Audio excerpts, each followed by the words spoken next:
Shalom saudaraku, berjumpa kembali bersama dengan saya Pendeta Jakob Setio dalam program Sapa Jemaat di Rumah.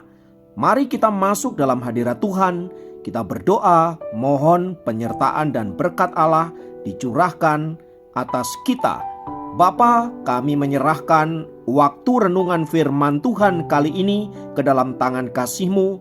Mohon hikmat-Mu, mohon pencerahan daripadamu. Biarlah kami mengerti akan kehendak-Mu, supaya sepanjang hari ini menjadi hari yang diberkati, di mana kami boleh hidup seturut dengan kehendak-Mu.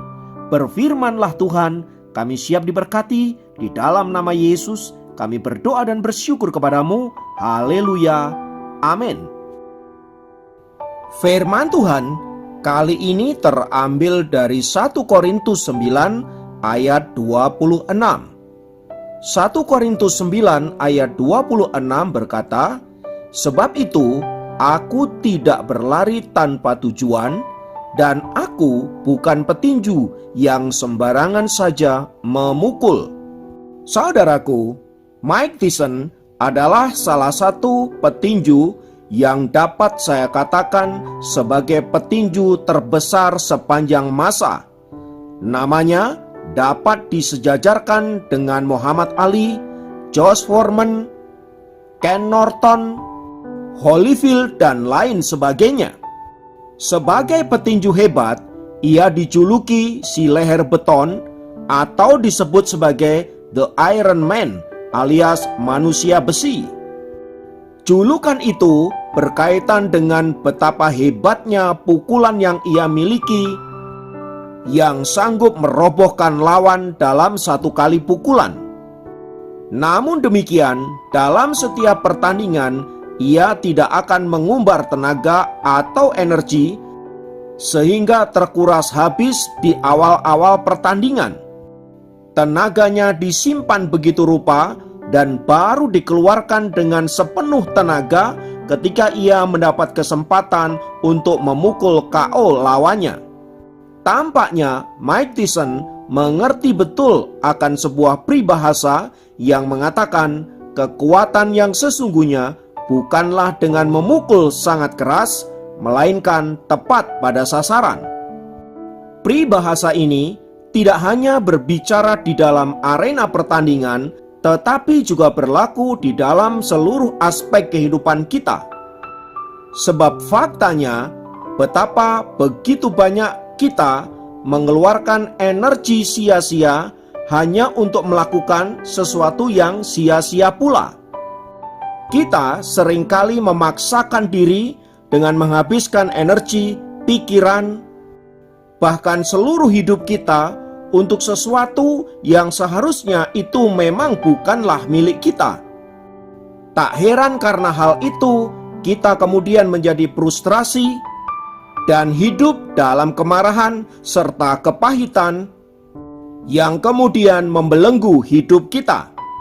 Sebagai contoh, kita seringkali tidak bisa bersyukur untuk apa yang Tuhan sudah berikan di dalam hidup kita, tetapi kita justru sering menggerutu dan bersungut-sungut untuk sesuatu yang tidak kita miliki.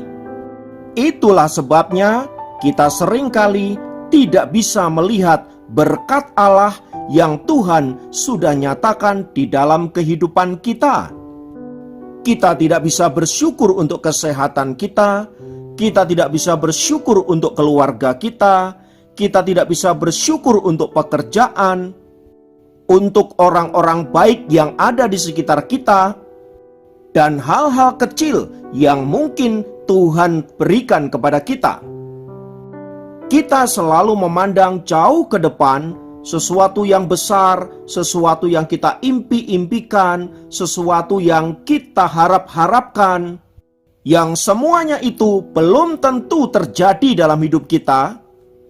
Namun kita melupakan apa yang Tuhan sudah kerjakan di dalam hidup kita. Orang seperti ini saya sebut sebagai orang yang berhalusinasi akut. Dan biasanya orang seperti ini tidak akan pernah berhasil di dalam hidupnya. Karena itu, saudaraku, mari kita menjalani hidup ini dengan bijaksana. Mari kita belajar seperti apa yang dikatakan Rasul Paulus kepada jemaat di Korintus. Paulus mengatakan bahwa hidup ini seperti sebuah perlombaan di sebuah gelanggang. Dalam perlombaan itu hanya disediakan satu mahkota saja yang akan diberikan kepada seorang pemenang.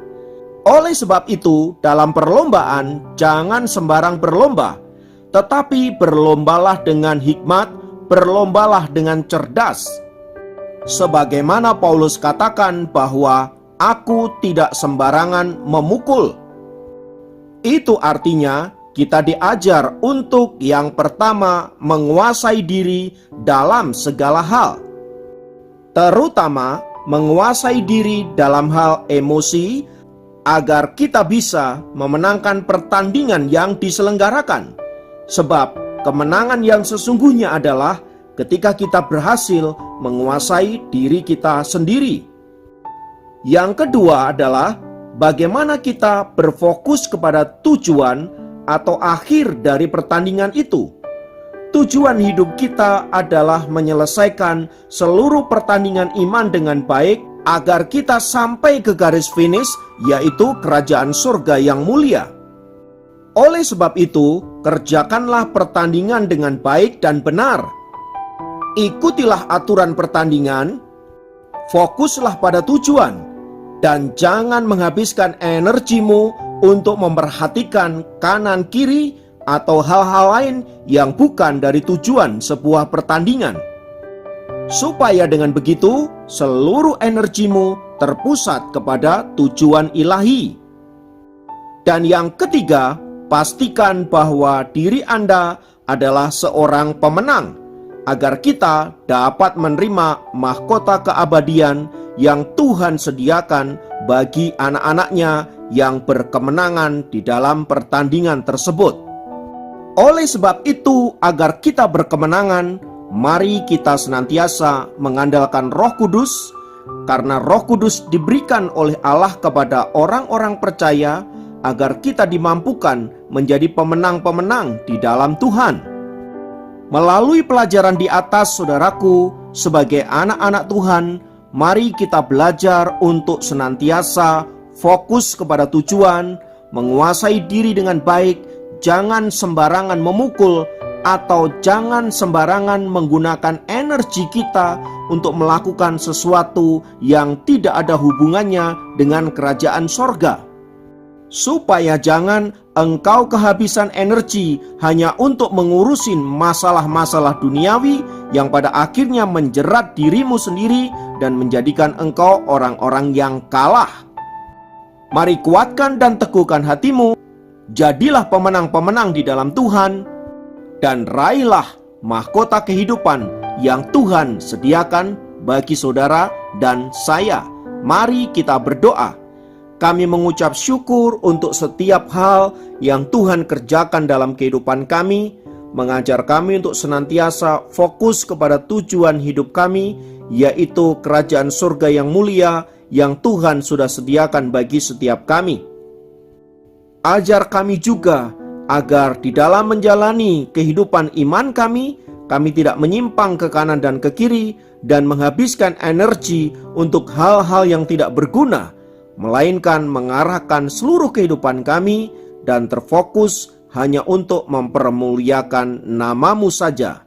Terima kasih Bapa, kami sungguh menyerahkan kehidupan kami, keluarga kami, pekerjaan kami, studi kami, dan segala hal yang Tuhan izinkan untuk kami jalani, kami serahkan ke dalam tangan kasih-Mu, sebab kami percaya Engkau berkuasa untuk membawa kami mengalami kemenangan-kemenangan dan membawa kami untuk naik ke level yang Tuhan sudah sediakan dalam kehidupan kami. Terima kasih Bapa, terpujilah nama-Mu kekal selamanya. Dalam nama Yesus kami berdoa dan bersyukur kepadamu. Haleluya. Amin. Demikian program Sapa Jemaat kali ini. Sampai jumpa dalam program Sapa Jemaat yang lain. Tuhan Yesus memberkati.